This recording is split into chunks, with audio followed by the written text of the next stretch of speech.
ನಾನು ರಾಮಲಿಂಗಾರೆಡ್ಡಿ ಎಂಬ ಹೆಸರಿನ ನಾನು ಕಾನೂನಿನ ಮೂಲಕ ಸ್ಥಾಪಿತವಾದ ಭಾರತದ ಸಂವಿಧಾನದ ವಿಷಯದಲ್ಲಿ ನಿಜವಾದ ಶ್ರದ್ಧೆ ಮತ್ತು ನಿಷ್ಠೆಯನ್ನು ಹೊಂದಿರುತ್ತೇನೆಂದು ನಾನು ಭಾರತದ ಸಾರ್ವಭೌಮತ್ವವನ್ನು ಮತ್ತು ಅಖಂಡತೆಯನ್ನು ಎತ್ತಿ ಹಿಡಿಯುತ್ತೇನೆಂದು ಮತ್ತು ಕರ್ನಾಟಕ ರಾಜ್ಯದ ಮಂತ್ರಿಯಾಗಿ ನನ್ನ ಕರ್ತವ್ಯಗಳನ್ನು ಶ್ರದ್ಧಾಪೂರ್ವಕವಾಗಿ ಮತ್ತು ಅಂತಃಕರಣಪೂರ್ವಕವಾಗಿ ನಿರ್ವಹಿಸುತ್ತೇನೆಂದು ಭಯ ಅಥವಾ ಪಕ್ಷಪಾತವಿಲ್ಲದೆ ರಾಗದ್ವೇಷವಿಲ್ಲದೆ ಎಲ್ಲ ಬಗೆಯ ಜನರಿಗೆ ಸಂವಿಧಾನಕ್ಕೆ ಮತ್ತು ಕಾನೂನಿಗೆ ಅನುಗುಣವಾಗಿ ನ್ಯಾಯವನ್ನು ಮಾಡುತ್ತೇನೆಂದು ಶ್ರದ್ಧಾಪೂರ್ವಕವಾಗಿ ಪ್ರತಿಜ್ಞೆ ಮಾಡುತ್ತೇನೆ.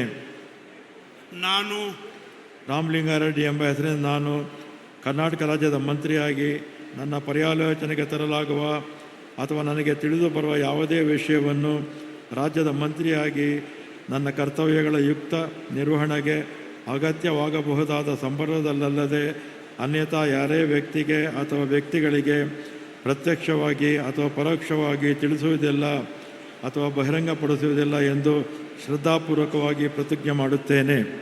ಧನ್ಯವಾದಗಳು ಸರ್.